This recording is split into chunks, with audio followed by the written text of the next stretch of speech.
आज हम बाइबल से जिस पुस्तक का भाग सुना है, निर्गमन पुस्तक के अध्याय 3 में वचन 1 से लेके 14 तक हमने पढ़ते हुए सुना था। वहाँ एक महान व्यक्ति के बारे में बताया गया है। उसके जिंदगी में भी कई संघर्ष थे। उसका नाम मूसा है, ऐसा हमें बाइबल बताता है। जब मूसा कहते हैं तो वो जल से निकाला गया था, इसलिए उसका मूसा नाम रखा गया था। जल से निकाला गया एक छोटा सा बच्चा। शैतान जो है उस बच्चे का बचपन में ही नाश करने का प्रयत्न किया था। तब अगर देखें तो फिरौन ने एक आज्ञा दी थी कि उस देश में जो छोटे बच्चे हैं उन सबको मार दिया जाए, ऐसी आज्ञा दी थी। तब भी मूसा पर परमेश्वर का हाथ था, इसलिए उसे उस छोटे से बालक की परमेश्वर ने रक्षा करके उसकी जिंदगी के सफर को आगे बढ़ाते हुए ले जाना हम देख सकते हैं। एक मनुष्य के जीवन में परमेश्वर का एक प्लान अगर है तो उस मनुष्य के द्वारा जैसे भी हो, परमेश्वर के उद्देश्य को पूरा करने के लिए परमेश्वर इच्छा रखता है। मैंने इस हार का सामना क्यों किया, एटलीस्ट थोड़ी बहुत तो हमें सोचने की आवश्यकता है। मतलब उस महान व्यक्ति मूसा ने अपने जीवन में कुछ कार्य किए होंगे जो परमेश्वर को प्रिय नहीं थे। ये बात आप और मैं समझ पा रहे हैं। परमेश्वर को जिससे द्वेष है ऐसा कार्य मूसा ने अवश्य किया होगा, या फिर परमेश्वर जिनसे द्वेष करता है ऐसे कार्य मूसा ने अपने जीवन काल में अवश्य किया होगा। उसी निमित्त मूसा ने आशीर्वाद खो दिया होगा, ऐसा हम देख सकते हैं। सजा को उसने भुगती होगी, ये बात भी हम देख सकते हैं।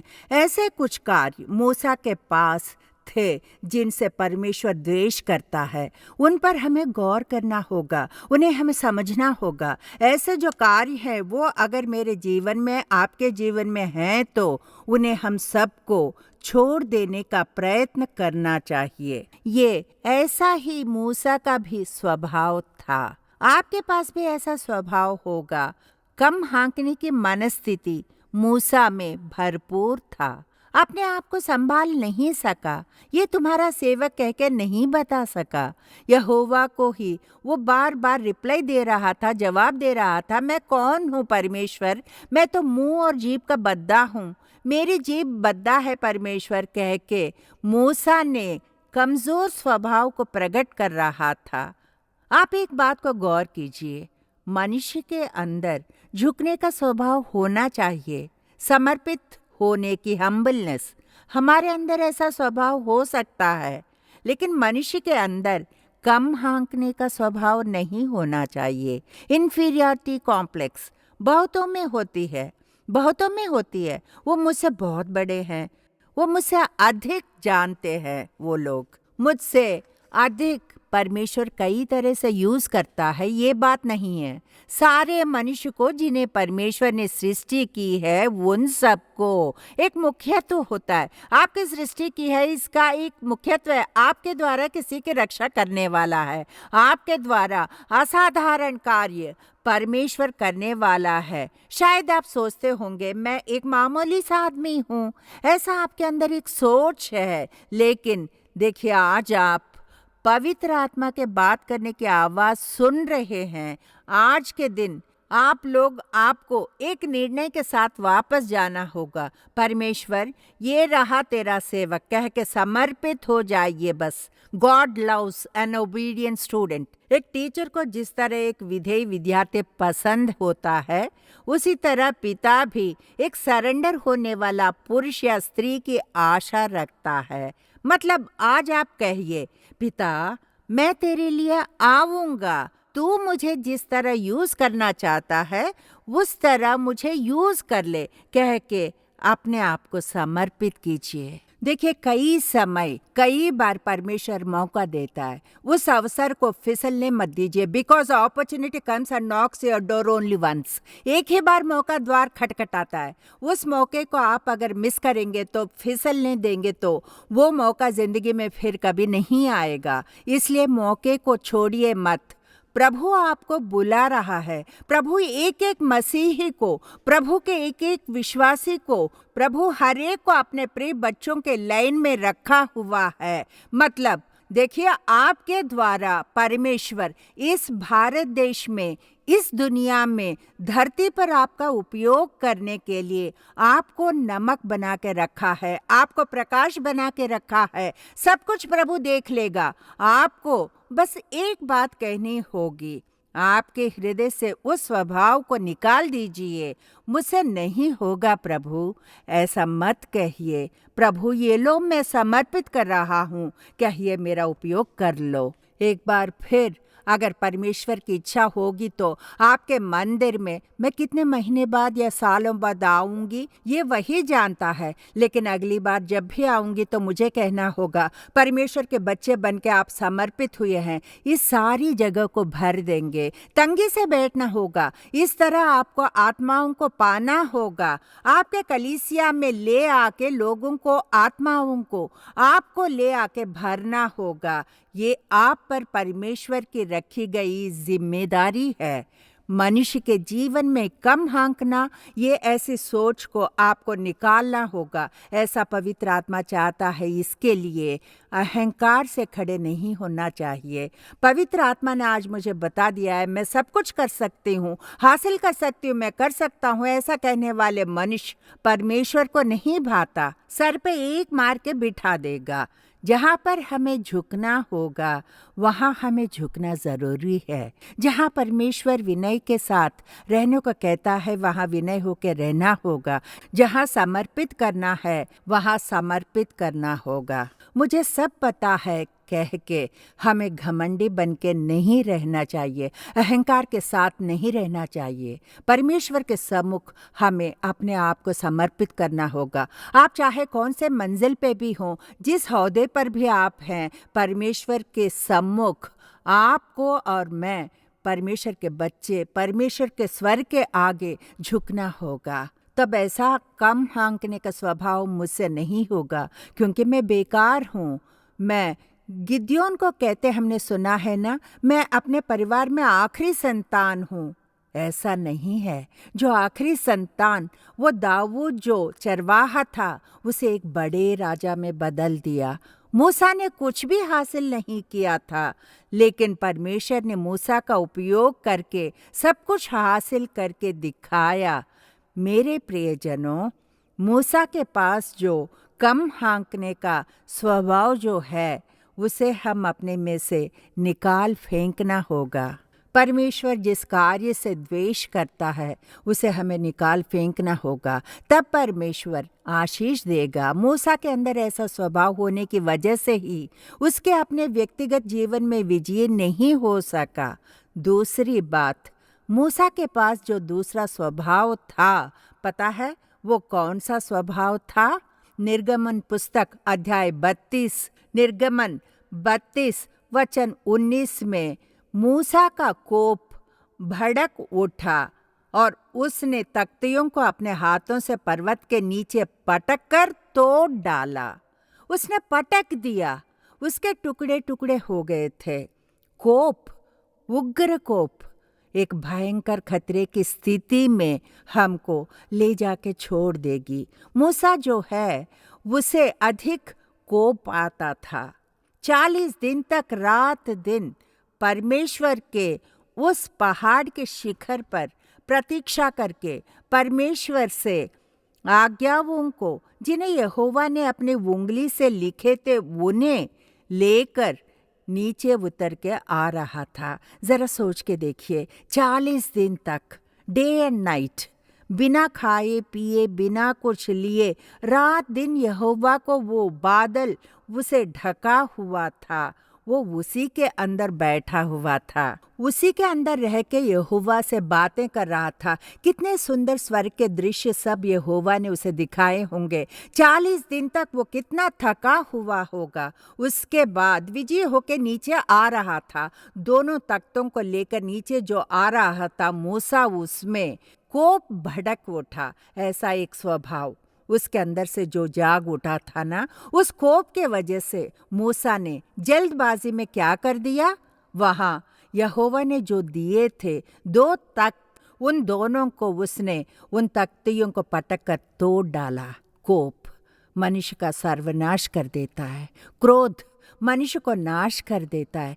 प्रेरित याकूब अध्याय 1 वचन 19 में बखूबी बताता है, हर एक मनुष्य सुनने के लिए तत्पर और बोलने में धीर और क्रोध में धीमा हो। क्रोध में धीमा हो, ऐसा होना चाहिए। बिना गुस्से के रह सकते हैं? क्यों बोलिए, रह पाएंगे क्या?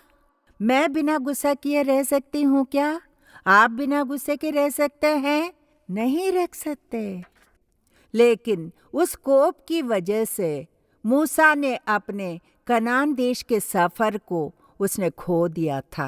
वैसे ही हमें भी स्वर्ग के सफर को मिस नहीं करना चाहिए। इसीलिए गुस्सा पैदाइशी आदत है। इसलिए ये नहीं कह सकते कि शमशान तक ये गुस्सा मेरे साथ रहेगा, नहीं कह सकते। मूसा के अंदर ये जो गुस्सा था, वो उसके जीवन के अंत को ही बदल दिया। कितनी आशा रखी होगी ना, 40 साल तक इन सब लोगों की अगुवाई करके मूसा को कनान देश जाके मुझे देखना है, वहाँ मुझे एक तंबू बना के रहना है, मेरे बच्चे वहाँ आके रहेंगे, इन सब की इच्छा रखी होगी।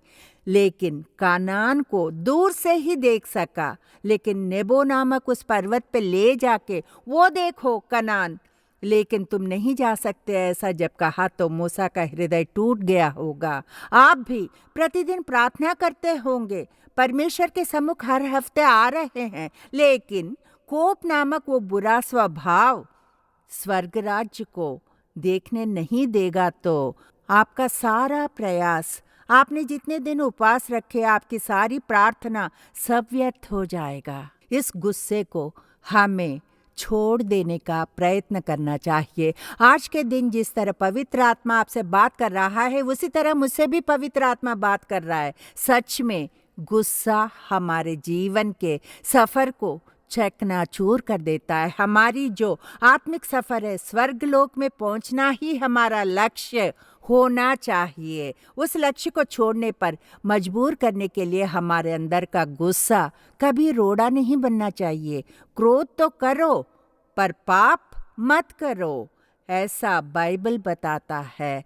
हम देख सकते हैं मेरे प्रियजनों, आपके जीवन में, सबके जीवन में ये छोटा सा क्रोध, ये जो क्रोध झट से जो आ जाता है ना, ये हमारे जीवन के सफर को, आत्मिक सफर को नुकसान पहुंचाता है। मूसा का ये सफर भी नाकाम हो गया था। किस लिए? उसके अंदर जो क्रोध था, उससे। हमारे अंदर जो क्रोध है वो हमारे जीवन के सफर को हम मिस करें, ऐसा कभी भी रोड़ा बन के नहीं रहना चाहिए। अंत में एक बात बता के मैं समाप्त करूंगी। उसके अंदर, मूसा के अंदर तीसरा एक बुरा स्वभाव भी है। क्या है पता है? ये जो कोप का जो एक स्वभाव है, वो जब तक मनुष्य में होता है तो उसके साथ जुड़वे बच्चे की तरह दूसरा भी होता है। वो क्या है? अगर आप देखेंगे तो वो है जल्दबाजी। जिनके पास कोप होता है, जल्दबाजी भी होती है। जिनके पास कोप होता है, उनके अंदर जोश भी होता है। जी हाँ, बहुत जल्दी जल्दी करते हैं, आराम से सोच नहीं सकते। वो आराम से रहकर एक अच्छा निर्णय नहीं ले सकते। जल्दी में वो सभी लोग निर्णय ले लेते हैं, जल्दी जल्दी बोल भी देते हैं। उसके बाद आराम से बैठ के सोचेंगे। पता है क्या सोचते हैं? अरे रे, जल्दबाजी कर दी। इसीलिए दुनिया वाले कहते हैं स्त्री की बुद्धि जो है वो आप अच्छी तरह जानते हैं, हम स्त्रियां खूब जानती हैं। हमारी जो सोच है ना, बस कहा जाए तो ये स्त्रियों के बारे में कहने वाली बात नहीं है। स्त्रियां कमजोर मिट्टी के बर्तन हैं। देखिए, जिनके अंदर ये जल्दबाजी होती है ना, वो सब कमजोर मिट्टी के बर्तन होते हैं। मतलब कमजोर मिट्टी के बर्तनों से प्रकट होने वाला ये जल्दबाजी का स्वभाव, देखिए, हमारे अंदर एक कमजोर बुद्धि को लाके रख देती है। बाद में जाके सोचने लगते हैं यही कि गलती हो गई, जल्दबाजी कर दी कहकर। मूसा में भी गिनती अध्याय 20 वचन 8 में यहोवा यहोवा कहता है, उस चट्टान को देखकर तू उससे बातें कर, कहता है। वहाँ मंडली के लोग कुड़कुड़ाने लगते हैं। वो सब लोग इस नायक को वो धोखा दे रहे थे, बातें सुना रहे थे। इस तरह जंगल में लाकर छोड़ दिया है, हमें प्यास लगी है, यहाँ का पानी कड़वा है, ऐसा वो लोग बहुत बातें करने लगते हैं। इन्हें मारने के लिए भी इस्राएली लोग प्रयत्न कर रहे थे। ऐसे समय में मूसा और हारून यहोवा के पास जाके खड़े होकर पूछते, हे यहोवा, इतने सारे लोगों के लिए हम पानी कहाँ से लाएं? ऐसा जब वे पूछते हैं तो यहोवा कहता है, उनको देखते इस चट्टान से बातें कर, तब वो अपना जल देगी, कहता है। इस तरह तू अपनी मंडली के लोगों और उनके पशुओं को जला पिला सकता है। परमेश्वर कितने अद्भुत कार्य करता है। लेकिन मूसा ने क्या किया? जल्दबाजी की। बिना बात किए मूसा ने बात किए बिना मूसा ने लाठी से मार दी। एक बार जब मारा तो तभी सोचना चाहिए था।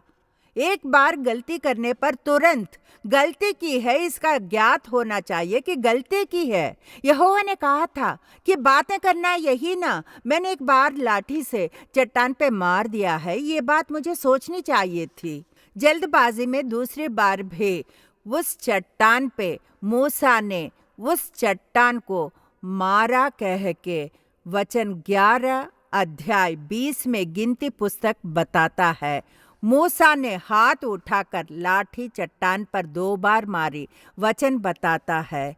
देखिए मेरे प्रियजनों, जल्दबाजी की आदत और फिर परिणाम भुगतने का संदर्भ अवश्य आता है। ये जो कोप और जल्दबाजी जो है ना, जुड़वों की तरह साथ साथ होते हैं। ये जुड़वे बच्चे, एक मनुष्य के अंदर जल्दबाजी करना, ये जो कोप है वो एक मनुष्य की जिंदगी में जय पाने के लिए वो रोड़ा बनके, रुकावट बनके आते हैं। जी हाँ, उनके जिंदगी में जय पाने के लिए वो रोड़ा बनके, रुकावट बनके आते हैं।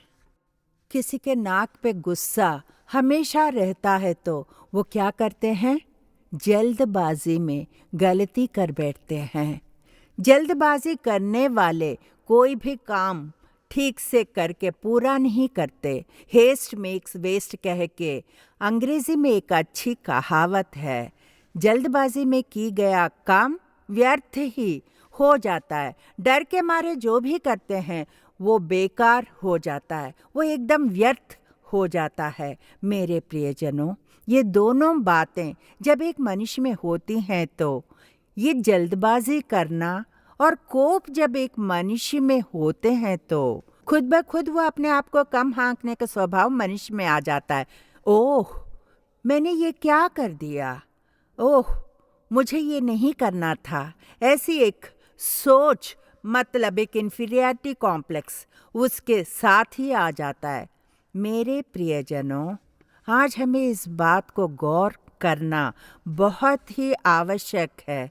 मुझे ये नहीं करना चाहिए कह के आज के दिन हम जो मंदिर में आए हैं एक निर्णय लेके रहेंगे, ऐसे कार्य को मैं हरगिज नहीं करूँगा। ये एक मामूली सी बात है। गुस्सा तो रहता ही है क्योंकि हम सब मिर्ची डाल के भोजन करते हैं, मिर्ची मसाले डाल के खाते हैं, पेपर भी यूज़ करते हैं, नमक डाल के खाते हैं। तो जायज़ है मनुष्य के अंदर कोप भी मिर्ची जैसा तीखा ही होगा। फिर भी हमें एक बात याद रख के आज से शुरू करनी होगी। हमें 3 बातों के प्रति विधेय रहना होगा।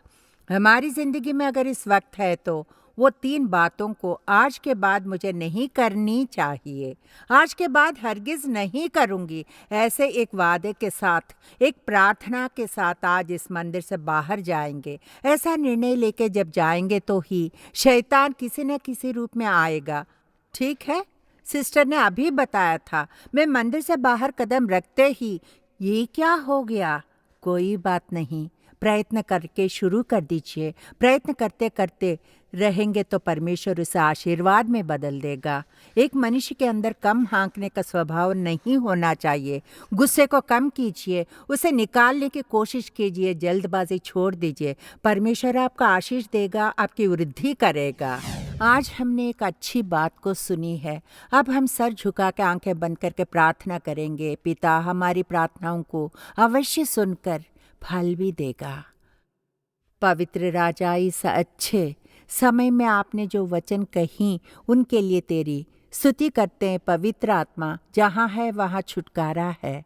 अब पवित्र आत्मा परमेश्वर हमारे बीच में प्रकट हुए हैं, अपने वचन द्वारा हम पर प्रकट हुए हैं। तेरे वचन के द्वारा ही पिता तूने चंगाई सेहत की आज्ञा देने की प्रार्थना कर रहे हैं। इस कार्यक्रम में जितने भी लोग मिल के तेरे सानिध्य में आंसू बहा रहे हैं, दुख के भार से बैठे हुए हैं, वेदना के साथ बैठे हैं, व्याकुल जो हैं, पिता परमेश्वर उनके संघर्ष भरे जीवन में एक समाधान तो लेकर आए, बीमारियों से एक छुटकारा मिले। पिता तेरे हाथ ने तूने ये किया है ऐसा कह के, पिता ने मेरे लिए सब कुछ पूरा कर दिया है कह के गवाही बन के तेरे नाम को महिमा देने जैसे एक अद्भुत कार्य करने की प्रार्थना कर रही हूँ। पिता बीमार लोगों पर तेरी महिमा उतर के आए, उनकी बीमारी के बिस्तर बदल देने की मैं प्रार्थना कर रही हूँ। आंसुओं से बोने वालों के लिए एक गंभीर फसल पिता देगा, इसकी प्रार्थना कर रही हूँ। परिवार में जिस शांति की कमी है उस शांति समाधान को उस परिवार में वो खुलेगा, इसकी विनती कर रही हूँ। जो कुछ तुम पृथ्वी पर बांधोगे वो स्वर्ग में बंधेगा कहा था तूने, और जो कुछ तुम पृथ्वी पर खोलोगे वो स्वर्ग में खुलेगा कह के कहने वाले परमेश्वर की ओर देख रहे हैं हम। ऐसे परिवार राजा, संघर्ष के साथ जीने वाले परिवार में भयंकर शैतान की आत्माएं यीशु के नाम में अभी शापित होकर पाताल में फेंक दिया जाए, इसकी प्रार्थना कर रही हूँ। सारी महिमा तेरे ही नाम को मिले, यीशु के नाम में प्रार्थना कर रहे हैं। अद्भुत कार्य पा रहे हैं हमारे अच्छे पिता, आमीन। प्यारे साथियों, बहन नलनी विल्सन का विनयार्ड सेवकाई द्वारा प्रस्तुत हर रविवार सुबह 9:30 बजे से लेकर 11:30 बजे तक इसमें अभिषेक के साथ आराधना भी हो रहा है। उसमें भाग लेने के लिए कलीसिया में प्रत्यक्ष आमंत्रित करते हैं। जगह विनयार्ड सेवकाई, मंदवली बस डिपो के पास, कैनाल बैंक रोड, मंदवली, चेन्नई 28। अधिक जानकारी के लिए 9962623333 9962623333 पर कॉल करें। बहन नलनी विल्सन का विनयार्ड सेवकाई द्वारा प्रस्तुत लगातार प्रार्थना, नॉन स्टॉप प्रेयर, हर दिन दोपहर 12 बजे से लेकर 1 बजे तक आपको लगातार प्रार्थना के लिए प्रत्यक्ष और ऑनलाइन के द्वारा आमंत्रित करते हैं। प्रत्यक्ष आने वाले number 7 south canal bank road, Mandawali bus depot के पास में, मंदवली, चेन्नई 28 पर आए। ऑनलाइन आने वाले अधिक जानकारी के लिए 9962623333 पर कॉल करें। Admissions open for 2023-24. Call 999628 St. John's Senior Secondary School, CBSE, Mandaveli, Chennai 28.